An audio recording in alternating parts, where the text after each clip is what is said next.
On est dans un univers un peu requin, opaque, etc. Et on essaye de changer un peu tout ça. Et ça crée quand même un engagement, je pense, autant du côté que de la communauté que du côté des employés. Parce que pour moi, c'est un grand tout, en fait. C'est une grande communauté autour de Snowball, quoi. Et donc, cette volonté de changer un peu les choses, je pense qu'elle est quand même assez forte. Et surtout sur un univers de l'argent qui est quand même très... il est à la fois hyper important, mais il a un peu une mauvaise image parfois.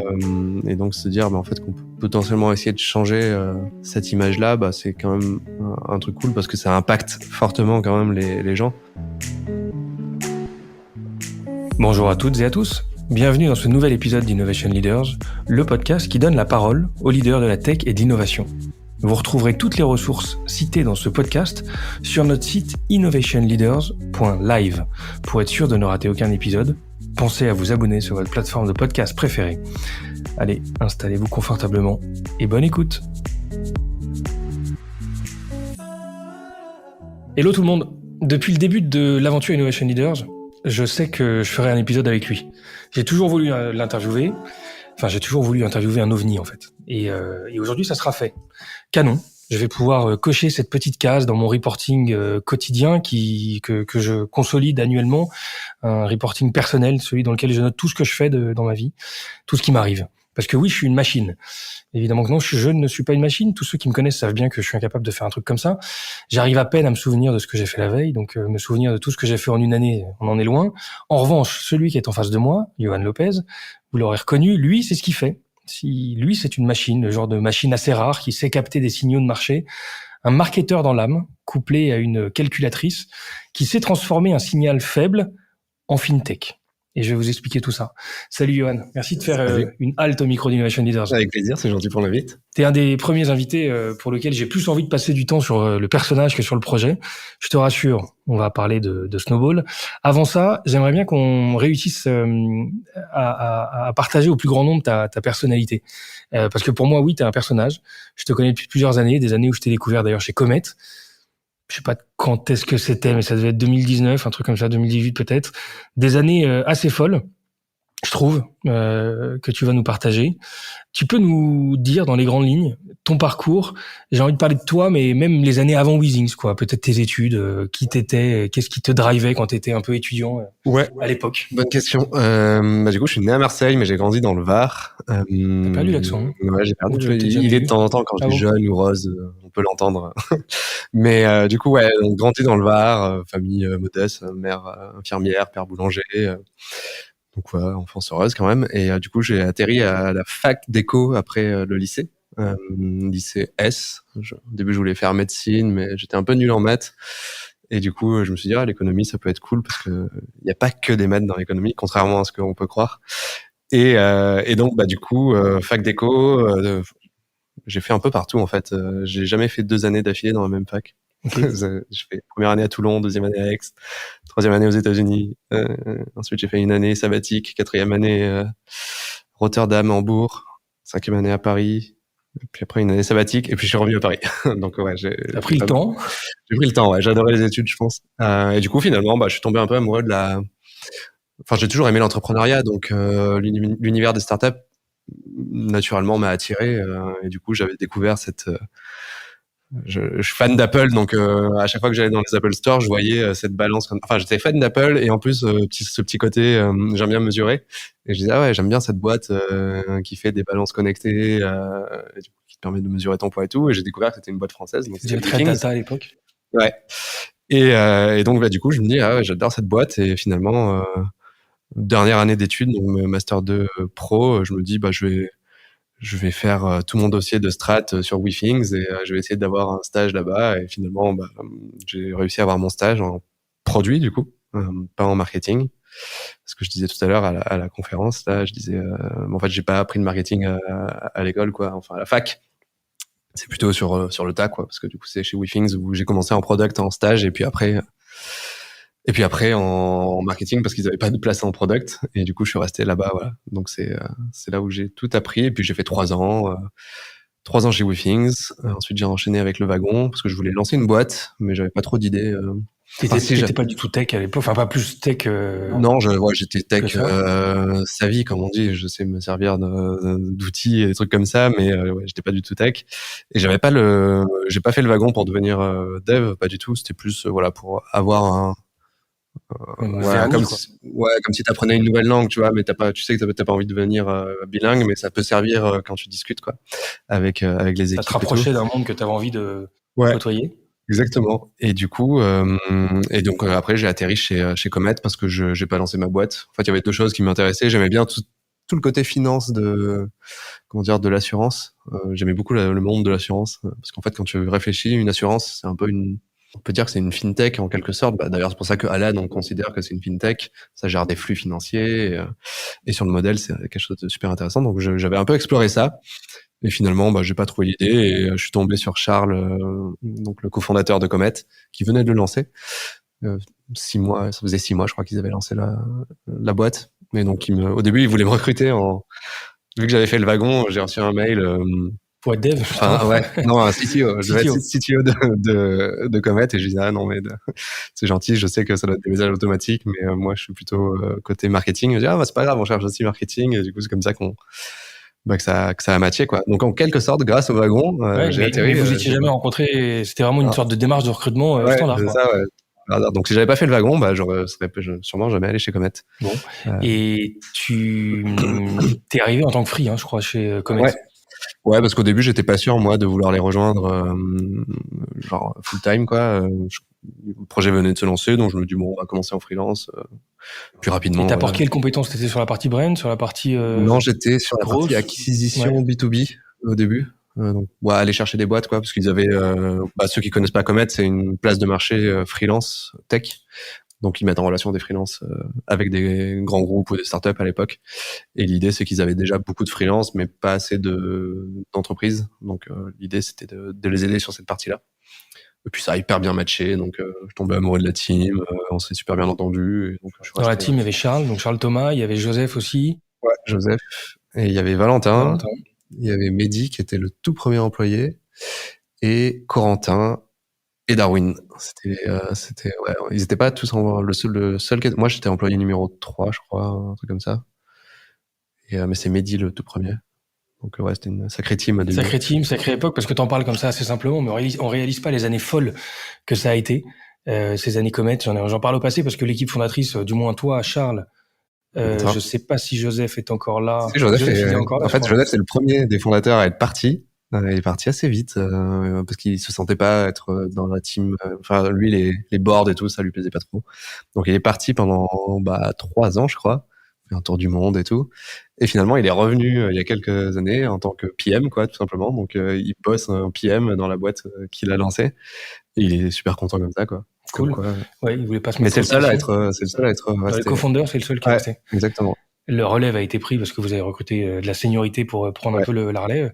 Je dis que c'est des années folles parce que j'ai rarement vu une boîte dégager autant d'énergie, être autant à la pointe en termes d'outils, en termes de culture, en termes de communication. Les réseaux sociaux, LinkedIn, vous aviez vraiment cassé le game quand même à l'époque. Équipe de dingue que moi, perso, je remercie énormément parce que je me suis lancé dans ma boîte Equiden en 2019 et j'ai beaucoup appris. Tout, je sais pas, les outils que vous partagez, comment insuffler une culture d'entreprise, tous ces tutos qui étaient après coup, pour avoir lu des bouquins après, qui étaient finalement inspirés de méthodes, on va dire, qui ont fait leurs preuves dans d'autres sociétés, mais vous les avez bien pré-mâchés et c'est bien diffusé et je trouve que c'était quand même assez canon. Tu les as vécus comment, toi, ces années? Ça a duré combien de temps pour toi? L'expérience presque 4 ans, je crois. 4 ans. Et tu les as vécus comment? C'était vraiment trop bien. C'est vrai que sur la partie culture, c'était un peu la force et la faiblesse. Enfin, le côté humain. Je pense que ça a été la force parce que du coup, c'est vrai qu'on avait une culture ultra forte et comme tu dis, ça rayonnait pas mal. En plus, c'était les années The Family. Il y avait vraiment une effervescence à Paris, dans la tech française. Et vous aviez réussi à vachement bien vous connecter, vous. Enfin, Charles est très fort là-dedans, je trouve. Il a été hyper entouré. Ouais, c'était très bien entouré. C'est un très bon vendeur et pas forcément de tapis, mais il s'est très bien communiqué, il est très fort sur ça. Donc sur la partie culture, c'était vraiment assez dingue. En quoi c'était une faiblesse? Ah oui, la faiblesse, du coup, c'était plus sur la partie. Je pense qu'on a eu tendance parfois à être trop dans l'humain, mais pas dans le côté trop famille, tu vois, peut-être. C'est souvent ce qu'on dit, on est une famille, etc. Et je pense que parfois, ça pouvait être... quand t'es petit, y a pas de souci, ça fonctionne bien. Mais dès qu'on a commencé à passer des étapes, tu vois, 20, 30, 40, 50, à un moment, ça peut créer, soit tu recrutes les mauvaises personnes, parce que tu cherches des gens qui te ressemblent beaucoup d'un point de vue culture, et du coup, en fait, tu recrutes pas forcément les bonnes personnes d'un point de vue technique. Et donc, ouais, moi, je le voyais sur cette partie-là, ou aussi, sinon, sur la partie...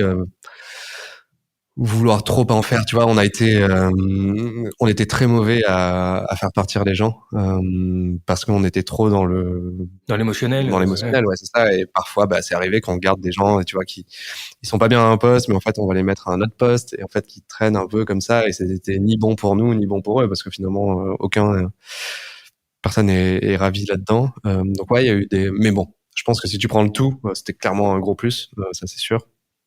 Donc, ça a permis de l'emmener à un certain niveau. Exactement, ouais. Sans ça, je pense que oui, on aurait peut-être eu plus de mal sur tout le reste, quoi. Mais donc ouais, non, moi et puis c'était hyper formateur parce que je suis arrivé au tout début. Donc forcément, j'étais un peu entre guillemets entrepreneur sans les risques de l'entrepreneur et sans les rewards aussi. Mais du coup, ça c'était vraiment cool aussi de voir la construction parce que du coup j'étais hyper impliqué c'est pas moi qui ai fait les levées de fonds, mais Charles m'expliquait comment ça marchait et tout ça. Donc ça a été formateur sur plein de choses, et c'est là-bas que j'ai appris le management. On avait tu vois, dans le côté humain aussi, on avait accès à un coach, qui était Adrien, non? C'est pas Adrien Falcon, parce que je sais que... Ah oui, Adrien, lui, non, mais on avait un coach sur la partie plutôt, on va dire, psychologique, management. Ah, ok. Mais oui, Adrien était coach, mais plutôt pour Charles. Mais du coup, c'était quoi le principe du coach? Une fois par semaine, un peu comme un psy, tu sais, on allait la voir. Individuellement ou ouais, individuellement. Okay. Non, individuellement, on prenait un rendez-vous et on parlait, mais on disait là, par exemple, j'ai un problème de management avec telle personne parce que j'arrive pas trop à gérer. Et puis elle était là pour nous aider, quoi. Et franchement, c'était trop bien parce que ça débloquait des situations, ça nous permettait de voir des choses d'un point de vue extérieur, de rassurer. Ouais, c'était voilà, il y avait plein de choses qui étaient mises en place pour créer un vrai des fondations solides de point de vue culture, humaine, RH. Sur ça, on était quand même assez bon. Et Virgile, à l'époque, qui était une bonne machine côté RH. Ouais, Virgile était top aussi. Il est arrivé un peu après, 1 an et demi, 2 ans après, je crois. Mais oui, Virgile a clairement changé les choses côté RH, pour le meilleur. Hein, mais par exemple, la culture, on l'avait pas posée à plat avant son arrivée. Elle était là, mais et c'est lui qui a géré un peu tout ça. Donc ouais, gestion aussi des années Covid, qui ont été assez sport, parce que pour le coup, vous avez fait de la décroissance d'effectifs à ce moment-là, des sorties, des recrutements, des jarrets je me souviens que c'était des décisions pas évidentes à prendre. Ouais, ça c'était, moi je suis parti pas août 2020 des effectifs officiels. J'ai bossé en freelance jusqu'en janvier 2021. Mais en effet, à partir du Covid, c'était un peu avant, il y a eu un changement de culture aussi parce que justement, on a recruté des gens plus seniors et il fallait remettre la boîte un peu sur des rails. Enfin, nous, voilà, on était quand même très jeunes d'un point de vue business. Et finalement, quand tu fais une grosse réorg, souvent, t'as des trucs qui peuvent casser. Et là, la culture en a pris un petit coup, quoi. Et c'est pour ça que d'ailleurs qu'aujourd'hui, il y a quand même assez peu des premiers employés qui sont encore, il y en a peut-être 2 ou 3, tu vois, pas des premiers, mais sur la première année, quoi, on va dire. Et ce qui est normal, hein. Enfin, des boîtes il y a des cycles, c'est tout à fait logique. Et d'ailleurs, ça marche bien, hein, là. Donc, je pense que parfois c'est pour le meilleur aussi de renouveler, même si t'as pas la meilleure, même si tu peux être nostalgique d'une culture qui n'existe plus, c'est quand même pour le meilleur de la boîte et d'un point de vue société, etc. C'est aussi mieux, quoi. Donc mais super année, ouais. Et en parlant de nostalgie, t'es un peu nostalgique toi de ces années-là? Bon, forcément, nostalgique, un peu comme quand t'es nostalgique du lycée, quoi. Tu dis oui, c'était cool, ou de la fac. C'est normal. Je suis pas nostalgique en me disant plus jamais je vais revivre ça, etc. Non, c'est juste c'était des années cool, quoi. Et donc il faut le prendre comme ça. Mais non, mais ce qui est bien, c'est qu'on se voit régulièrement encore avec les premiers, donc on a gardé quand même un contact assez fort. Tu vois, on a fait un road trip aux États-Unis l'année dernière avec Charles et quelques autres employés, donc on se voit très très souvent et on a gardé ce lien, quoi. Cool, ça. Okay. Ouais.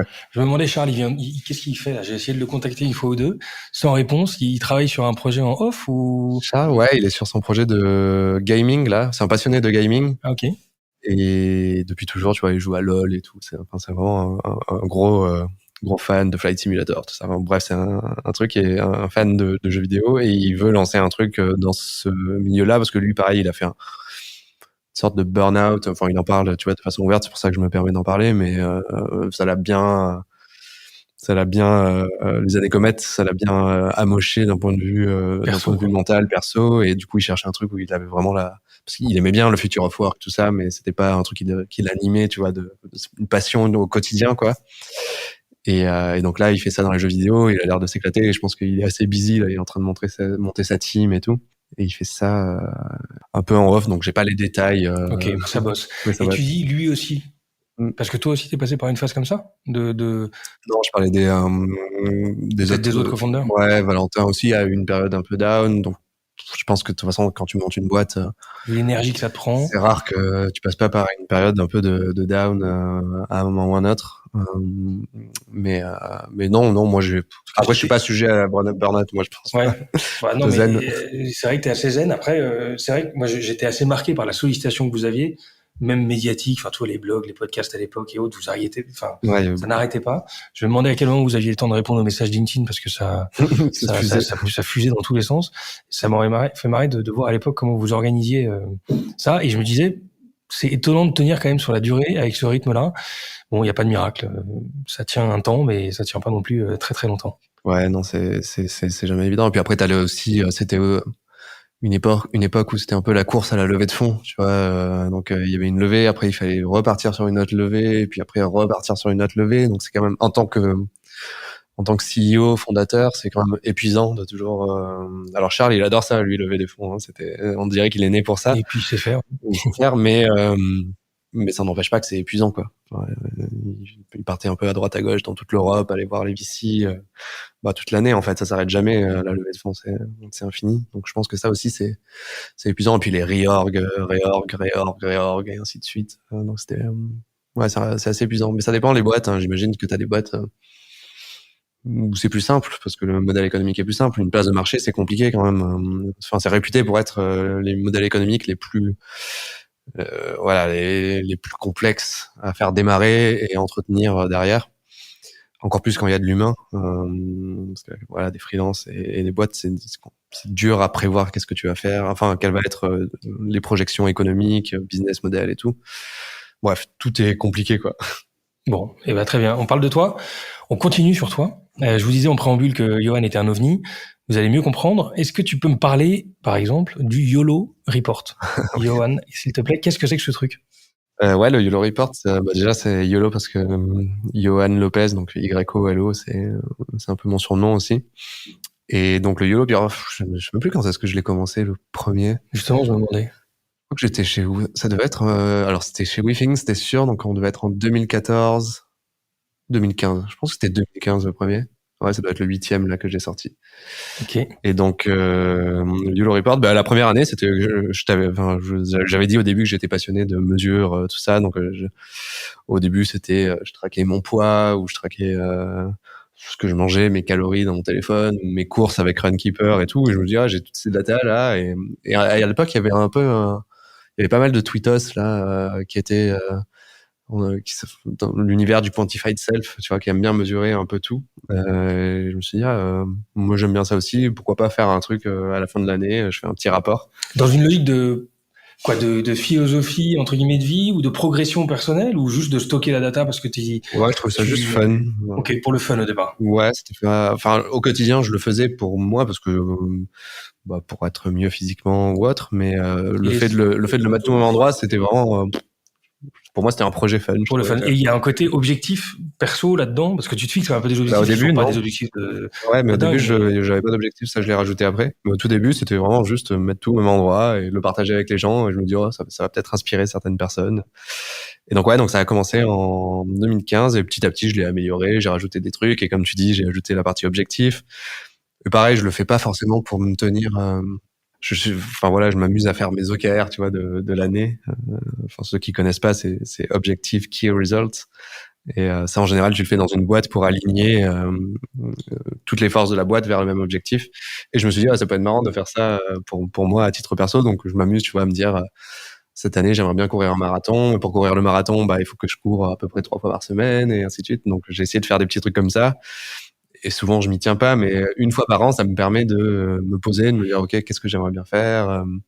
Qu'est-ce que j'ai fait cette année? C'est un peu un côté rétrospectif qui est intéressant parce que tu découvres des choses. Tu vois, l'année dernière, j'ai découvert que, en fait, j'avais beaucoup mieux dormi que l'année d'avant parce que je traque aussi le sommeil. Et je me dis, c'est marrant, pourquoi j'ai mieux dormi? Et du coup, tu peux faire un peu des corrélations avec certains trucs. Et donc, ouais, c'est juste fun à écrire. Et petit à petit, il y a des gens, vu que je le fais en public, il y a des gens qui ont commencé à le suivre. Là, cette année, c'est marrant parce que je sais pas, je devais avoir 3 semaines de retard et en fait, je recevais des messages de personnes que je connais pas. Moi, ça m'avait traversé l'esprit. Ils me disaient, il est où le YOLO Report? J'ai l'impression que je sors un truc par, tu sais, comme si Spotify ne sortait pas son You're in Review et tu dis, qu'est-ce qui se passe? Et bon, tu peux nous donner des exemples de ce que tu traques, justement, pour ceux qui l'ont pas lu? Il y a la course, le nombre de pas, le sommeil, à quelle heure je me lève, le nombre de bières que je bois, ou d'alcool en général. T'as les bouquins que tu lis? Les bouquins, les podcasts, les films. Les voyages. Les investissements aussi. Les investissements, ouais. Ça, justement, c'est un peu comme ça qu'est né Snowball. Ouais, on en parlera après. Ouais, un peu tout ça, mon ADN, bref, un peu tout ce que je peux traquer, quoi. Bon. T'avais vu ça ailleurs? Il y a des mecs qui partageaient sur Twitter, justement, je te disais, souvent ils faisaient des petits rapports, tu vois, mais plutôt c'était mensuel en général ou des trucs comme ça. Mais des rapports comme ça, je sais qu'il y a un mec aux États-Unis, je sais plus quel était le nom, mais il faisait aussi une sorte de rapport comme ça, mais beaucoup plus chiffres. Je crois que c'était un data scientist ou un truc comme ça. Et alors moi, il y a beaucoup de chiffres évidemment, mais c'est quand même rédigé, et je parle de choses. Et donc lui, ouais, on faisait un. Il y avait un nom, mais je me souviens plus. Justement, au niveau de data, derrière, tu t'appuies sur quoi? C'est juste les synthèses des apps que tu utilises, que tu consolides, ou t'as mis une mécanique un peu plus complexe? Ouais, c'est un mix entre des apps, en effet, sur mobile, ou c'est autre truc que je traque, c'est les utilisations de logiciels, tu vois, combien de temps j'ai passé sur LinkedIn, combien de temps j'ai passé sur l'ordi, et ça fait peur, hein, quand tu te dis que t'as passé 150 jours, je sais plus le chiffre exact devant ton ordi ou un truc comme ça, tu te dis, ah ouais, quand même. Les gens ils parlent du métaverse, mais on y est déjà dans le métaverse. Bref, donc ouais, c'est un mix de logiciels que j'utilise pour traquer tout ça et des Google Sheets que j'ai parce que des fois il y a pas des logiciels ou alors je trouve ça beaucoup plus simple de le faire à la mano et après j'agrège tout. C'est assez long en général. C'est pour ça que cette année c'était un peu plus long aussi. Mais il y a un truc qui me fascine chez toi, c'est que tu l'as dit tout à l'heure là, je me suis dit que ça pouvait intéresser les gens. Ouais. Et en fait, c'est marrant parce que moi je me dirais ça. Je pense que ça intéresserait personne. Non, c'est pas vrai. Toi, tu te dis, ça peut intéresser les gens de mettre mes datas perso et machin. Et en fait, ça intéresse énormément de monde. C'est chelou quand même. Tu crois que ça vient d'où cet intérêt que tu génères? Moi, les premiers que j'ai lancés, je pense que tout le monde s'en foutait en fait. Et qu'est-ce qui a fait que ça a pris? C'est toi par rapport à ta notoriété des réseaux sociaux? Ouais, je pense que c'est un peu, c'est l'effet boule de neige. Hein. De toute façon, au début, tout le monde s'en fout. Après, petit à petit, les gens, ils te connaissent un peu pour ça. Après, ils te connaissent un peu pour autre chose. Et après, ils te connaissent un peu pour ça, plus autre chose. Et après, ils en parlent à leurs potes. Et après, t'as de plus en plus de monde qui en parle à leurs potes. Et petit à petit, la boule de neige grossit, quoi. La fameuse boule de neige. Ouais. Et donc, ouais, non, mais j'ai pas de... Ouais, tu l'interprètes pas plus que ça. Mais là où je trouve que c'est marrant, c'est que t'as quand même ce sens de l'intérêt, je sais pas comment on peut dire, mais t'as quand même un flair qui te dit que ça peut peut-être intéresser, et effectivement, ça intéresse. Parce qu'il y a quand même beaucoup de gens qui se seraient dit, mais enfin, qu'est-ce que tu veux que ça intéresse du monde, quoi. Et moi, je me souviens même que, je sais pas si tu te souviens de ces posts où tu faisais des posts, et je me suis toujours dit, mais pourquoi chez lui, ça génère autant d'engagement, où tu fais des posts débiles, pardon, mais où tu présentais comment t'organisais tes apps sur ton téléphone. Oui, et là, à ce moment-là, moi, je me suis dit, bah ouais, mais attends, c'est carrément hyper intéressant, ça. Alors qu'en fait, c'était assez futile comme sujet, mais je trouve que ça dégageait ça créait de l'engagement. C'est hyper intéressant, finalement, de voir qu'il y avait une sorte pas de philosophie, mais il y avait vraiment une culture de l'organisation des apps par couleur, par taille, par machin. Et c'était trop drôle de voir qu'en fait, c'était un phénomène, et ça, tu l'avais capté aussi. Ouais, après, c'est facile, hein, les gens, ils aiment bien, souvent, je me prends moi comme exemple. C'est toujours bien de commencer par soi et après tu essayes d'extrapoler, mais les gens, ils aiment bien voir un peu ce qui se passe dans les coulisses, que ce soit les coulisses d'une personne ou les coulisses d'une entreprise. C'est pour ça que Comet, ça marchait bien, tu vois, qu'on partageait sur nos méthodes et tout. Les gens ont toujours ce côté un peu, parfois voyeur, parce qu'ils aiment bien voir ce qui se passe à l'intérieur, et parfois, ça les inspire en fait de dire comment ça fonctionne. Et du coup, je pense que ce post-là sur les apps, ils se disent, ah ouais, moi je fais pas comme ça, c'est marrant que lui il fasse comme ça. Et ensuite, les gens dans les commentaires, ils voulaient partager aussi, eux, ce qu'ils faisaient. Donc c'est vraiment pas un sujet auquel j'aurais imaginé créer de l'engagement. Ouais, c'est marrant. Et ça, au niveau marketing ou communication, quand tu dis les gens aiment bien voir les coulisses, les machins, t'as un peu de recul sur ces sujets-là.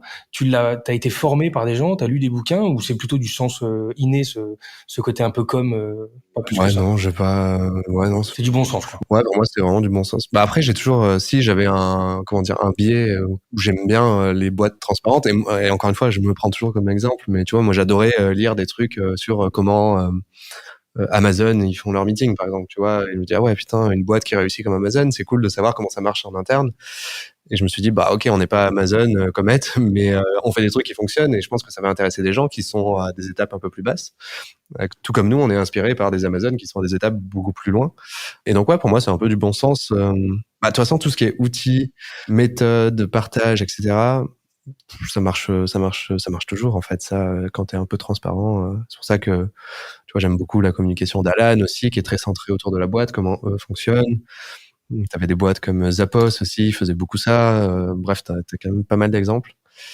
Mais ouais, c'est plus du bon sens. Bon sens. La notoriété des réseaux sociaux que t'as, c'est quelque chose que t'as cherché à avoir, ou ça s'est fait, c'était pas vraiment un objectif et ça s'est fait un peu naturellement?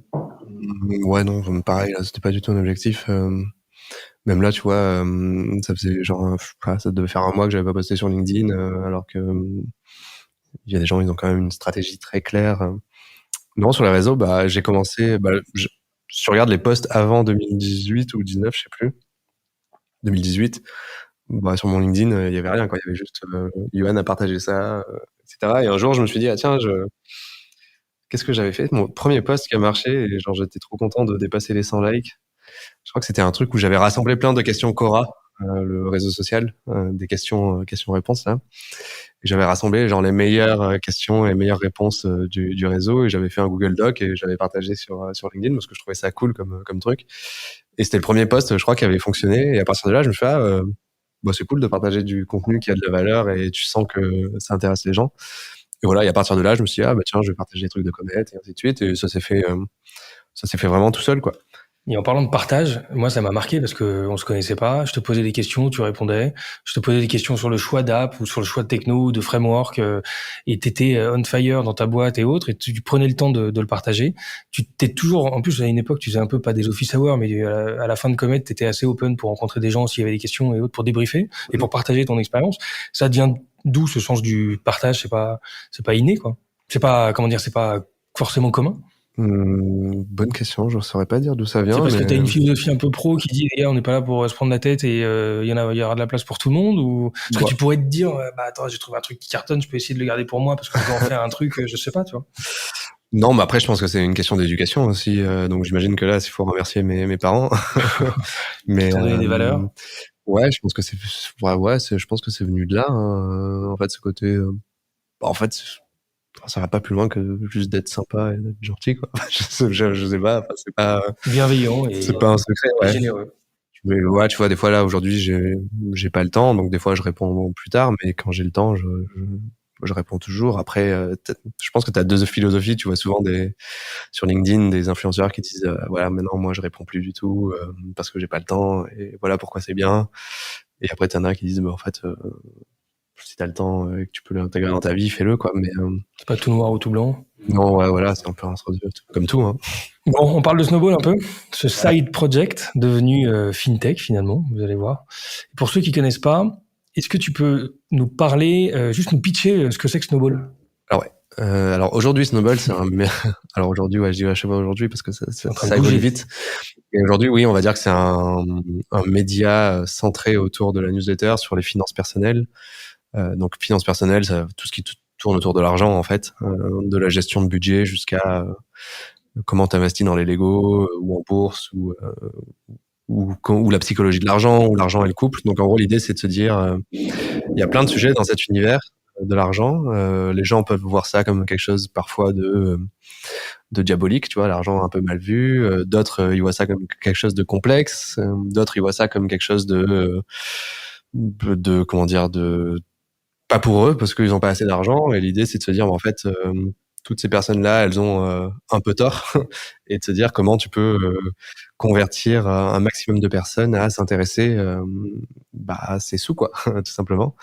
Et donc, moi, ma vision des choses, c'était de se dire, en fait, si t'es pédagogique, si t'es pédagogique, ça se dit ça, pédagogue, Pédagogue, ouais, plutôt. Si t'es pédagogue et que tu parles avec un ton qui est pas le mec expert de la finance qui va te parler d'analyse technique, etc. Si t'as un côté un peu fun, mais en fait, tu peux intéresser plein de gens et les convertir à prendre soin de leurs finances, quoi. Et donc, c'est pour ça que je me suis dit, mais en fait, au début, c'était une newsletter. Aujourd'hui, il y en a 12. Et l'idée, c'est de créer un collectif. Donc, il y a plusieurs créatrices et créateurs qui écrivent des newsletters sur des sujets spécifiques. Et donc, tu peux t'abonner à Snowball et choisir des sujets qui t'intéressent. Donc, si toi, t'adores l'investissement dans le vin, t'as une newsletter sur l'investissement dans le vin. Si t'es marié et tu vois que dans ton couple, l'argent, c'est un sujet, tu peux t'abonner à la news de Margot qui parle de ça. Donc, ouais, tu peux vraiment créer ton propre programme, un peu comme tu t'abonnes à Disney+, et tu choisis les films que tu veux voir. Voilà. Et donc voilà, aujourd'hui, c'est ça, Snowball. Donc, c'est ce média. Abonnement, il y a une partie gratuite, une partie payante. Donc, gratuite, tu dois avoir 4 news par mois, à peu près. Il y a plus une quotidienne, et la partie payante, ça dépend de toi, mais il y a 12 newsletters en plus, ouais, 12. Et voilà. Et donc, ça, c'est aujourd'hui. Et après, on parlera peut-être de demain après. C'est clair, mais je vais vous dire un truc. Quand je vous disais au départ que Johan était capable de transformer des signaux faibles en cash machine, si vous voulez savoir comment Snowball est né, je vais peut-être dire une bêtise, donc tu me corriges, mais pour avoir un peu suivi le truc de loin, il me semble que c'est dans le YOLO Report de 2019 ou peut-être 2020, mais je dirais 2019. À ce moment-là, toi, t'expliques tes finances dans un truc un peu anodin où, comme tous les ans, t'expliques tes investissements, tes retours sur investissement et ce que ça donne. Et tu montres ce que tu as gagné. Tu misais à l'époque, en tout cas pas des grosses sommes particulièrement, mais les rendements étaient relativement impressionnants, les gains étaient cool. Et c'est vrai que ça déclenche, et c'est là où tu as le plus de questions et le plus de réactions, c'est sur ces sujets de cash, de rentabilité, de type d'investissement. Ouais. Et c'est là que tu réalises qu'il y a un truc à faire avec ce sujet d'investissement, si je dis pas de bêtises. Ah ouais, c'est ça, ouais. Ouais, donc c'était celui qui était publié en 2020, mais du coup, oui, t'as raison, pour l'année 2019. Ok. Et c'était à ce moment-là un sujet aussi, parce que moi, quand je te voyais, je me disais, mais si ça se trouve, ça aurait été les bouquins. Est-ce que tu serais parti dans les bouquins, ou est-ce que là, tu avais un vrai sujet, toi, sur l'investissement, les finances personnelles, qui déjà t'animait particulièrement à l'époque? Ouais, en fait, tu sais, c'est un sujet qui me passionnait, parce que du coup, j'ai jamais quitté vraiment ça depuis la fac, tu vois. Je m'intéressais. Alors, j'étais pas à lire tous les blogs de finances personnelles ou tous les bouquins, parce que en fait, j'aimais pas trop cet univers, parce qu'il y a beaucoup de gourous de la finance, et c'est beaucoup de développement personnel aussi. Enfin, un mix un peu entre les deux.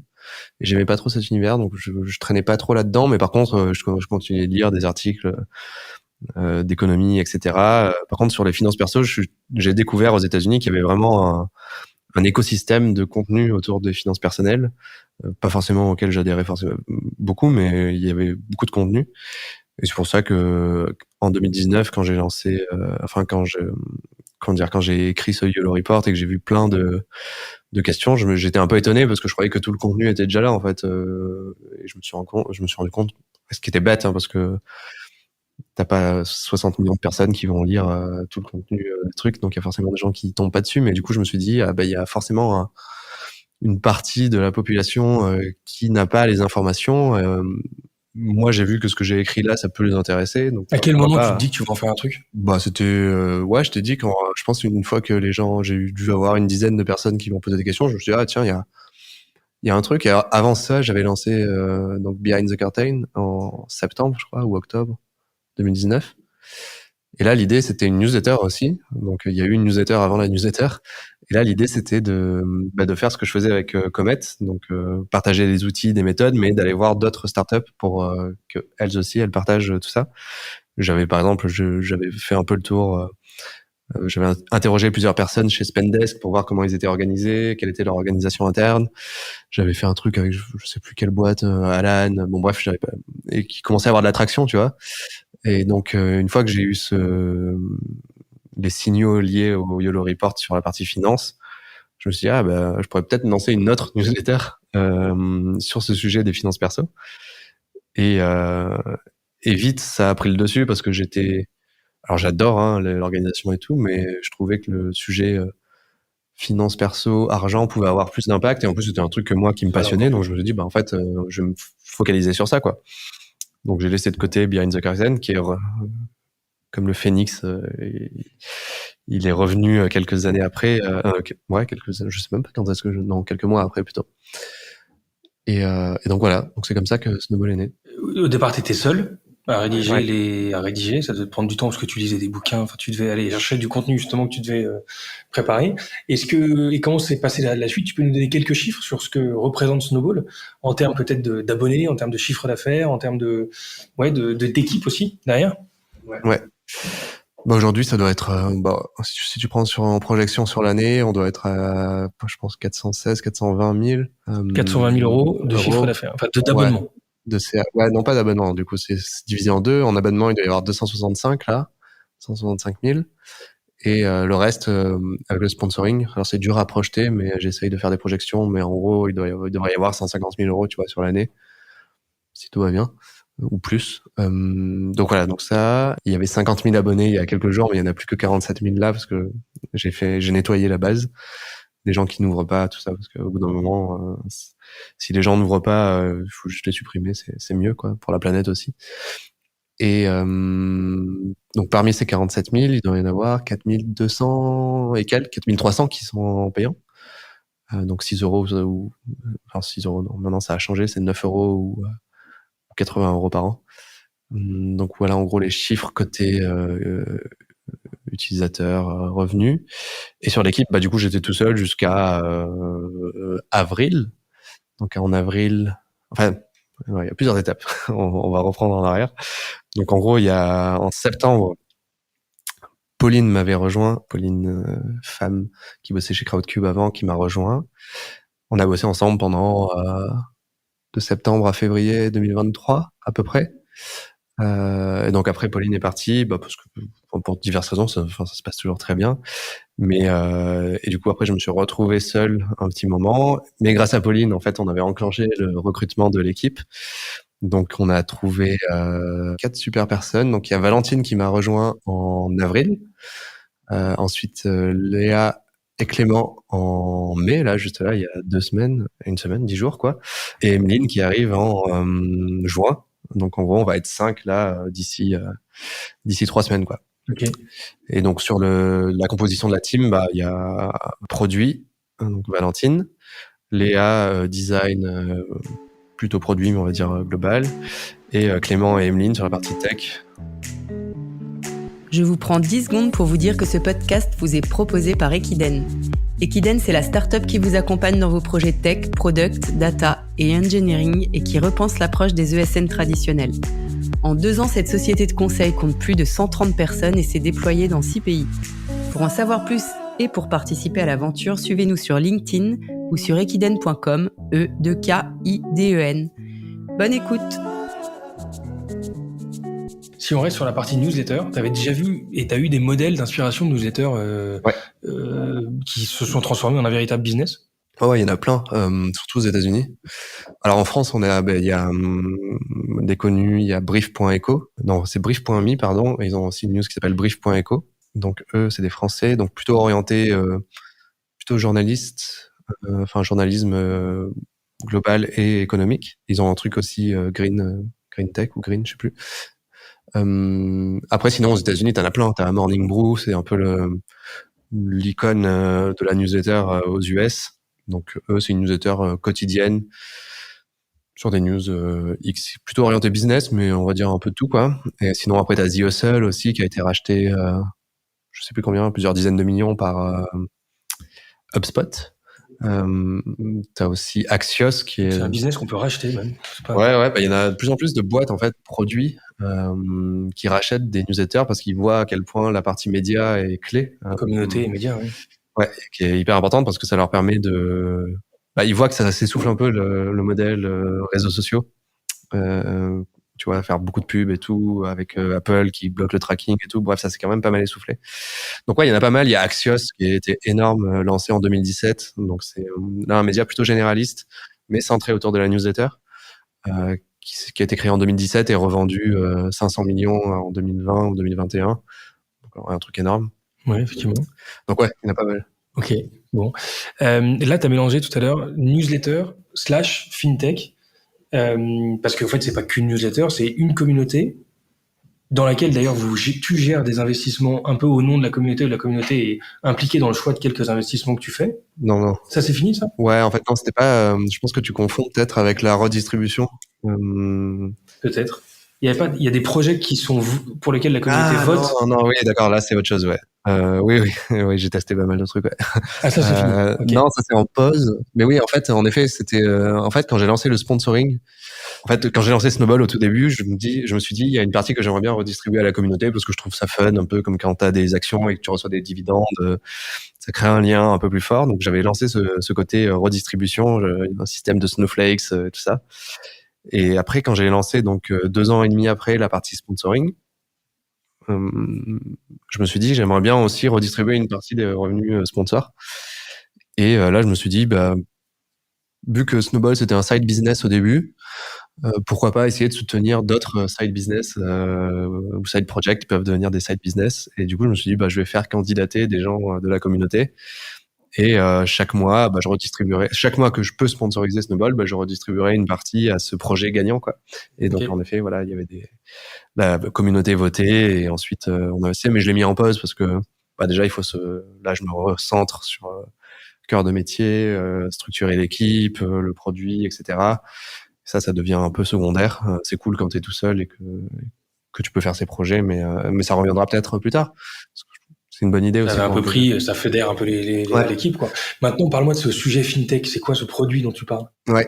Alors, du coup, oui, pour moi, il y a 3 trucs. En tout cas, il y a 3 piliers qui soutiennent un peu Snowball. Aujourd'hui, il y en a qu'un, mais bientôt, il y en aura 3. Donc, il y a la partie média. Pour moi, c'est la partie qui est là pour éduquer le marché, mais aussi créer de la notoriété et de la confiance pour Snowball. Ensuite, une fois que tu as éduqué les gens sur les finances et tout ça, souvent, tu as besoin de les accompagner quand même parce que il y en a qui ont besoin d'être assurés, qui ont besoin d'être accompagnés, qui ont des situations personnelles qui correspondent pas à ce que toi t'as évoqué dans la newsletter. Bref, il y a plein de sujets qui font que le conseil a une vraie valeur. Et aujourd'hui, le conseil financier, il est peu connu. Donc, plein de gens ne savent pas ce que c'est un CGP, tu vois, un conseiller en gestion de patrimoine, ou alors ils croient que c'est un banquier qui va te conseiller.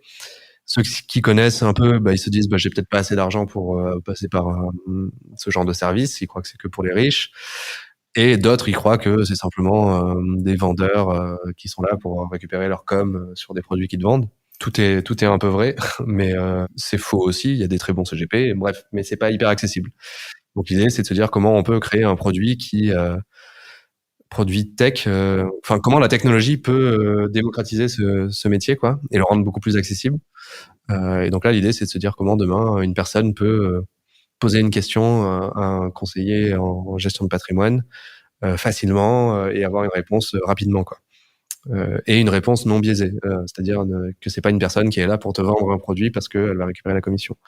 Donc c'est un peu le deuxième pilier qu'on est en train de construire là avec la team. C'est pour ça qu'il y a des gens dans la tech, dans le design et dans le produit parce qu'on sort de juste créer du contenu, quoi. On est là pour créer une application web, mobile, on verra, quoi. Mais voilà. Et ensuite, le troisième pilier, c'est une fois que tu as conseillé et que tu as éduqué, tu peux fournir des outils concrets pour aider les gens à investir ou à mieux gérer leur argent. Et donc ça, c'est le troisième qui arrivera un peu après et qui est un peu plus flou aujourd'hui, même si il y a des trucs qui sont assez clairs, mais c'est celui qui arrivera un peu après, quoi. Donc c'est là que Snowball, en tout cas, va commencer à devenir une fintech. Et peut-être qu'un jour, il y aura vraiment 2 entités séparées, une entité média et une entité plutôt fintech, parce que forcément, après, il va falloir gérer des problèmes de compliance, non? Pas de compliance, mais de comment tu dire quand t'es biaisé. De délit, ouais, c'est ça. En gros, tu peux pas ça va être compliqué si demain on a des produits qui te permettent d'investir, d'avoir le média qui parle de ces produits-là. Ouais, donc ça peut être problématique. Donc je me dis peut-être qu'un jour, en fait, il y aura une entité indépendante, Snowball, qui sera toujours rattachée évidemment à la maison mère, mais beaucoup plus indépendante. Mais bon, là, ce sera un problème de riche le jour où on en sera là. Ok, mais en tout cas, le projet est lancé, l'équipe arrive, il y a du beau monde qui t'a rejoint, tu parlais tout à l'heure, mais je précise juste que Léa, par exemple, Léa Mendes da Silva, qui était VP Design de Payfit, Valentine, qui est passée par Lydia, Lifen et Livy. On a aussi Clément, qui est passé par l'UMAPS et Back Market, du beau monde. Comment on fait pour attirer des talents dans un projet qui est aussi early stage? Je pense qu'il y a un côté réseau. Ce que je disais tout à l'heure, c'est je pense que Pauline m'a quand même beaucoup aidé là-dessus. Elle est très forte sur la partie recrutement, donc sans elle, je pense pas que j'aurais eu accès à ce genre de personnes. Donc j'ai eu beaucoup de chance sur cette partie-là. Donc là, je dirais que c'est le réseau qui joue beaucoup. Et ensuite, je pense que c'est le côté peut-être que ce qui a beaucoup aidé Snowball, je pense qu'il y avait le côté transparence, vu qu'il y avait déjà pas mal de choses qui étaient publiques. Les gens qui étaient intéressés par potentiellement rejoindre, en fait, ils pouvaient juste aller fouiller dans les archives de Behind the Curtain ou voir un peu les anciennes éditions, tout ça, et des podcasts, j'en sais rien, peu importe. Mais je pense que ça, tu vois, ça crée aussi de la confiance et ça te permet de mieux connaître une entreprise.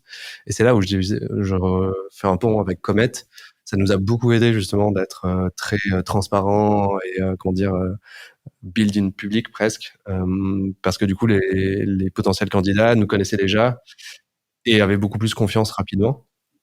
Et ensuite le dernier, je pense que c'est le côté les valeurs du projet quoi global, c'est de se dire que en fait on est dans un univers un peu requin, opaque, etc. Et on essaye de changer un peu tout ça et ça crée quand même un engagement, je pense, autant du côté que de la communauté que du côté des employés.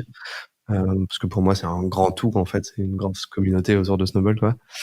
Et donc, cette volonté de changer un peu les choses, je pense qu'elle est quand même assez forte. Et surtout sur un univers de l'argent qui est quand même très... il est à la fois hyper important, mais il a un peu une mauvaise image parfois.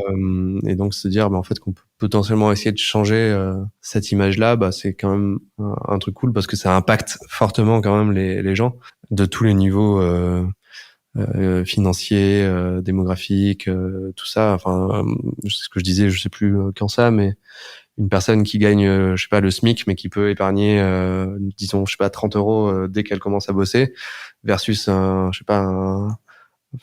quelqu'un qui flambe et qui bosse dans la finance et qui ne met rien de côté, potentiellement, la personne qui a le SMIC, elle va rattraper son retard par rapport à cette personne-là qui avait potentiellement de meilleures chances au début. C'est un peu comme la fable, quoi, le lièvre et la tortue. C'est que si tu commences très tôt et si t'es éduqué, en fait, ça diminue les écarts, les inégalités. Donc, il y a aussi ce côté-là, essayer d'avoir un impact positif grâce à ce truc qui est juste un outil, quoi. Et c'est, l'argent, quoi. Et qui pour moi est aussi important que la santé.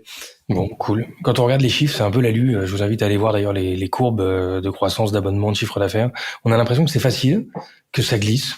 Je sais pas si ça l'est toujours du côté coulisses pour toi. Il y a des trucs qui ont été durs dans ce projet et peut-être plus durs que ce que tu imaginais ou qu'on réalise pas, nous, en tant que public, entre guillemets, de ce projet-là. La partie recrutement, elle est pas évidente. Après, j'irais pas jusqu'à dire qu'elle était dure.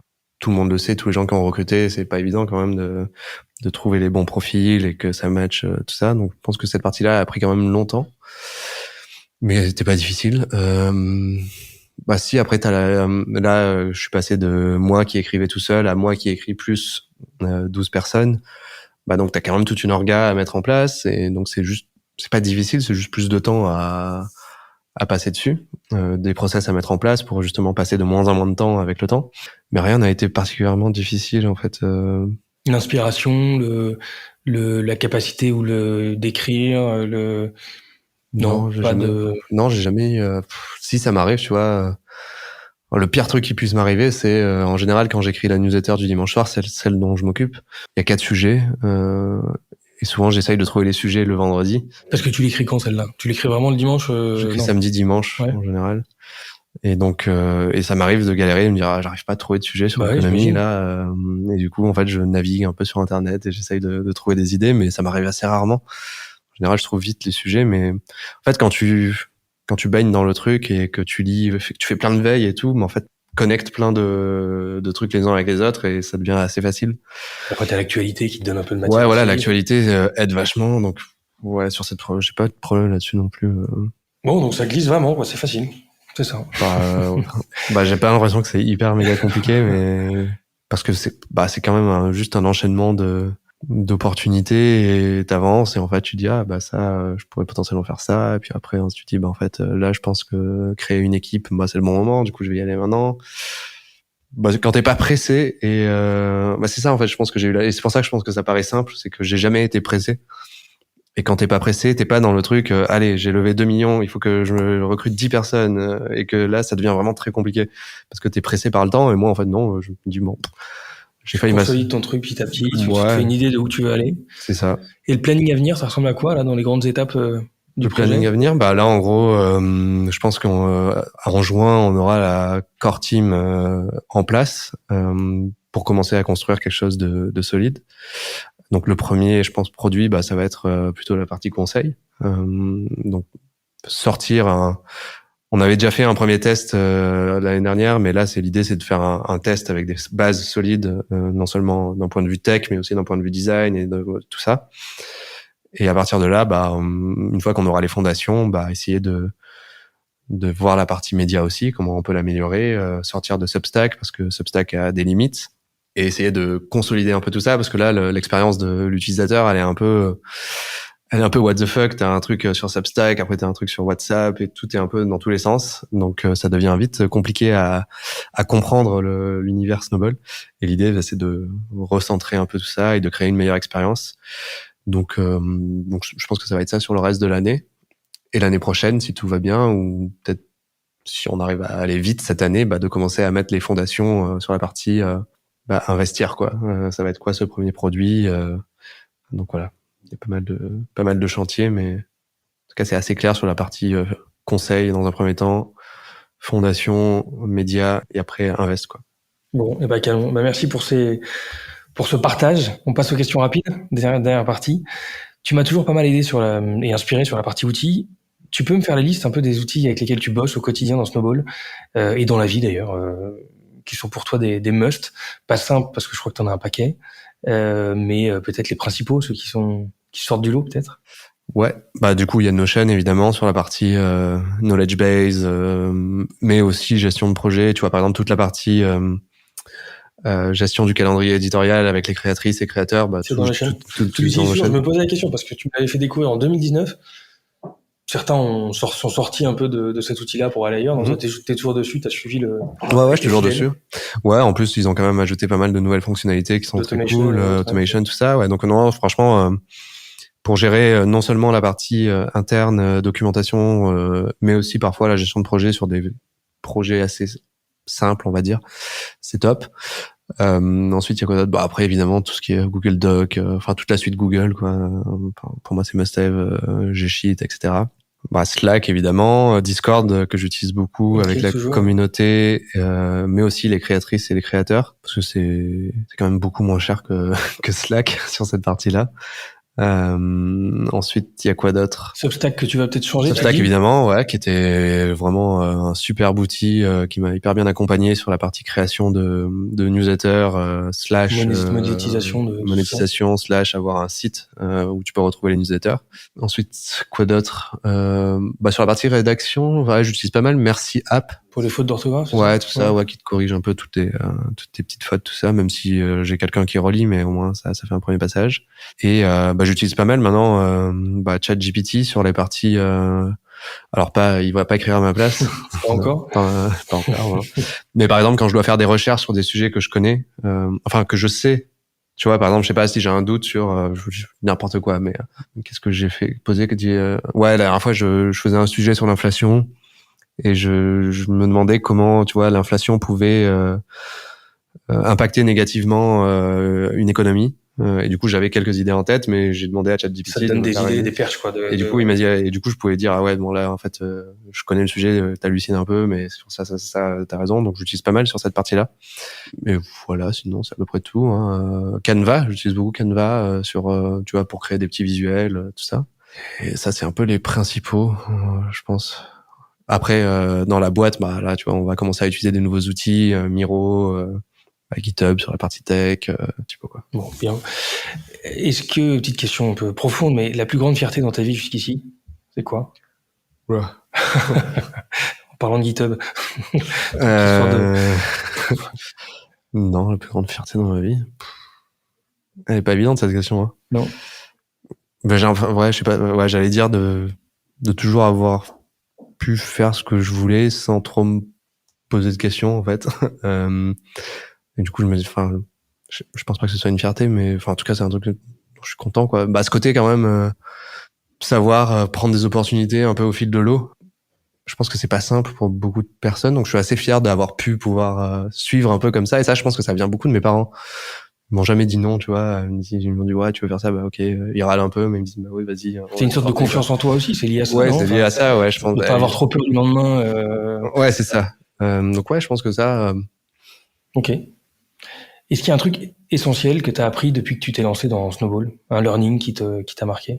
Un learning qui m'a marqué, ouais, c'est ce que je répète un peu à chaque fois. C'est ce côté, c'est hyper précieux de commencer par le contenu et la communauté plutôt que par le produit. Et c'est pour ça qu'il y a plein de boîtes qui, tu vois, quand on parlait des rachats tout à l'heure, des boîtes produits qui rachètent des médias, et je trouve que c'est plus intéressant de faire le contraire.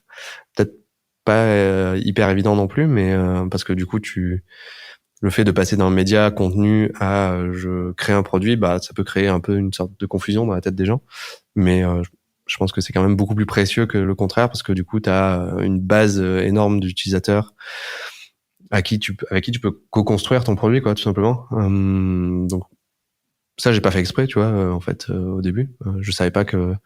Enfin, c'est vite arrivé cette idée que j'ai envie de construire un produit quelques semaines, mois après, mais j'ai pas fait exprès de lancer le côté contenu d'abord. Mais du coup, si demain je devais relancer une boîte, je ferais un peu la même chose. Hein.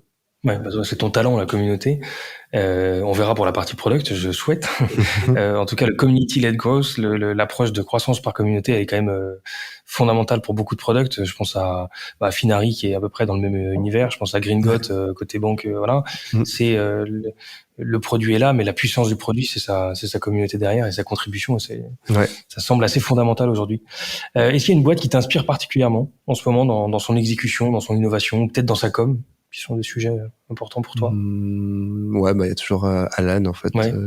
Ça change pas non plus. Ça va pas changer. Non, mais en vrai, ouais, j'aime bien leur, à la fois leur culture produit, centrée autour de l'utilisateur, leur culture interne. Alors, il y a des choses que j'aime moins que d'autres, mais tu vois, ce côté un peu asynchrone. Alors, ils sont très extrémistes sur la partie asynchrone. Moi, je pense pas que ce soit nécessaire d'aller aussi loin, mais en tout cas, j'aime bien ce côté un peu culture de l'efficience et de pas passer ses journées en meeting et tout. Je trouve ça intéressant et aussi parce que la façon dont ils construisent le produit, je trouve qu'elle est assez inspirante parce que du coup ils ont commencé par la mutuelle, évidemment, c'était le premier produit, mais en fait ils vont bien au-delà, c'est de faire de la prévention, donc mental, physique. Ouais, c'est ça, et donc du coup B2B. Et du coup, j'aime beaucoup cette approche-là qui tend un peu vers une sorte de super app en fait où t'as tout centré au même endroit et qui m'inspire pas mal pour Snowball aussi. Bon, sera fort celui qui arrivera à détrôner Alan dans ton univers. Est-ce qu'il y a une rencontre que t'as faite qui t'a marqué, quelqu'un qui t'inspire particulièrement? Depuis toujours? En ce moment peut-être bonne question aussi, parce qu'il y en a pas mal. Ouais, il y a une personne que j'ai rencontrée, c'était un Américain qui bossait chez IDEO, je sais plus, la grosse boîte produit, bref, qui a monté une startup qui s'appelle Clou. C'est du tracking des cycles menstruels en Allemagne. Donc lui, c'est un Américain qui a lancé ça et ensuite il est devenu, lui, il est designer et donc en fait, il m'avait pas mal aidé chez Comet parce qu'à un moment, je devais gérer un peu la partie expérience et tout ça et donc il m'avait pas mal donné de tips ou d'inspiration sur comment de ce côté, tu vois, construire autour de tes utilisateurs et comment tu peux construire quelque chose qui parle au plus grand nombre sans forcément mettre de côté une partie de la population. Bref, ça m'avait quand même beaucoup marqué sa vision des choses, Mike. Et du coup, ouais, lui, c'était quand même quelqu'un de... Sur la partie expérience, donc. Ouais, plutôt expérience, ouais. Quand je vois le nombre de trucs que tu fais dans la journée, le nombre de projets que tu as en ce moment, des statuts de réflexion ou hyper opérationnels, est-ce que dans ta journée, tu as des routines, une discipline que tu t'imposes pour pouvoir pas t'effondrer par rapport à la masse de trucs dans laquelle tu es engagé, quoi? Bah, la routine, oui, j'ai une petite routine, on va dire. Je dois toujours faire ma veille tous les matins. Donc financière ou... Ouais, veille financière. Du coup, ça me prend pas mal de temps. Je pense que dans la journée, ça doit bien me prendre 2h30, un truc comme ça. Donc ouais, ça c'est un peu la seule routine que j'ai, parce que du coup, vu que j'envoie une newsletter quotidienne tous les matins, je suis obligé de faire la veille en fait le matin. J'ai pas le choix. C'est pas un truc que j'ai délégué encore, mais peut-être que je déléguerai un jour. Sûrement. Et après, quand tu traites tes mails à tel moment où tu... Non, ça je le fais au fil de l'eau. Non, j'ai pas de routine particulière. C'est vrai que souvent les gens me disent ouais, tu dois avoir une routine, tu vois, de machine, faire ça là, ça. Mais en fait non, j'ai pas plus que ça. Non, bon, ça rassure. Parce qu'on est... Ouais, bah plutôt mon truc c'est plutôt de se dire tu vois, si j'ai une tâche de moins de 5 minutes à faire, bah je la fais et ensuite j'avance. Et par contre, j'essaye vraiment c'est pas une routine ça, mais en tout cas mon truc c'est pas avoir de meeting. Enfin, je limite vraiment au maximum les meetings parce que c'est ce qui bouffe un peu la majorité de ton temps, quoi. C'est pour ça que j'essaye, tu vois, de tout caler le lundi et le mardi entre 16h et 18h, et ce qui te permet d'avoir quand même pas mal de temps après. Pour toi, ouais. Donc ça me fait rêver. Après, c'est moins évident, ça va être moins évident plus la team va grandir, parce que tu peux pas, évidemment, tu peux pas tout mettre au même endroit, mais tu peux créer une culture où il y a moins de meetings quand même et tout ça. Donc voilà, c'est en gros ça ma routine. Est-ce qu'il y a une app dans ton téléphone que tu recommandes à tout le monde d'avoir? Une app dans mon téléphone? Moi, j'utilise beaucoup de notes en fait, de Apple. Notes, ok. Tout simplement parce que c'est un peu mon deuxième cerveau, tu vois, je stocke un peu tout là-dedans et puis c'est synchronisé automatiquement avec tout. Alors Notion évidemment aussi synchronisé, mais c'est beaucoup moins rapide. Donc ouais, Notes, je l'utilise énormément. Ouais. Dans sa version la plus simple. Ouais. Ok. Est-ce qu'il y a une personne qui évolue dans le monde de la tech ou d'innovation que tu me recommanderais d'avoir à ce micro pour partager un peu un truc un peu inspirant? Ouais, bah, je pense que Pauline, ça pourrait être cool parce que elle a monté sa boîte, elle a bossé pour une grosse boîte anglaise. Ensuite, elle m'a rejoint un peu. Là, elle est sûrement sur des nouveaux projets. Je pense qu'elle a une bonne vision de l'écosystème fintech français, européen. Elle a vécu un rachat par une grosse boîte, donc ouais, ça peut être un bon. Bonne expérience. Ok, bonne bah, je note. ouais. Il y a un conseil qu'on t'a donné qui s'est avéré utile dans ta vie jusqu'ici? Non, à part les trucs bateaux, fais ce qui te plaît, qui sont pas forcément des bons conseils non plus, mais. Bon, toi, ça a marché. Ouais, non, j'ai pas de conseils particulier. Bon, il y a un son ou une musique en ce moment que t'écoutes en boucle, que tu pourrais écouter en boucle? Un son que j'écoute en boucle en ce moment, je me suis remis à écouter Arcade Fire pas mal ces derniers temps, donc ouais. Bon, est-ce que tu peux nous dire quelque chose sur toi que les gens seraient surpris d'apprendre? C'est compliqué parce que je dis quasiment tout. Ouais, je me dis. Ouvrez le YOLO, est-ce qu'il y a un truc qui serait pas dedans? J'avais fait pousser de la weed avec mon père dans mon jardin quand j'étais petit, quoi. Ah, quand même. Bip. Est-ce qu'il y a une habitude que tu essayes de prendre ou au contraire d'arrêter en ce moment? Une habitude que j'essaye de me remettre à courir parce que je courais beaucoup, mais du coup j'ai eu moins de temps, plus je me suis fait mal et donc t'accumules tout ça et tu perds l'habitude. Donc ça c'est un truc que j'aimerais bien faire plus. Et un truc que j'aimerais bien faire moins. C'était nécessaire d'avoir les deux ou non, l'un ou l'autre. Ouais, voilà. On arrête là. Un bouquin qui t'a marqué? Il y en a deux. Alors ouais, si je prends un roman que j'ai adoré. Oui, c'était La part de l'autre, ouais, c'est ça. En gros, c'était un roman qui était assez marrant parce que du coup, ça prenait l'histoire de Hitler s'il avait réussi les beaux-arts et la version où il n'a pas réussi les beaux-arts. Et du coup, tu vois les deux chemins en parallèle. Et je trouvais ça cool parce que du coup, ça te montre à quel point... le concept est fun, ouais. Le concept est assez fun. Et sur la partie plutôt business, il y en a un que je recommande tout le temps, c'est You Are a Message. Puis ça se lit vraiment en 1 heure, je pense. C'est plein de concepts, une phrase, etc. sur les sujets de l'entrepreneuriat, la créativité, la gestion de communauté. Donc c'est plein de petits trucs qui font naître des idées dans ta tête et qui est vraiment très très cool. You Are a Message, ouais. Bon, c'est noté, je le connaissais pas celui-là. Merci Yohan pour tous ces partages encore et bravo pour le parcours hyper inspirant. Merci à toi pour l'invite. À bientôt. À bientôt. Ciao. Et voilà, cet épisode est terminé. J'espère qu'il vous aura inspiré. Si ce contenu vous a plu, je vous invite à suivre le compte Innovation Leaders sur LinkedIn et Instagram, mais pensez aussi à vous abonner à notre newsletter sur innovationleaders.live pour ne manquer aucun épisode. On se retrouve dans 2 semaines. À très vite.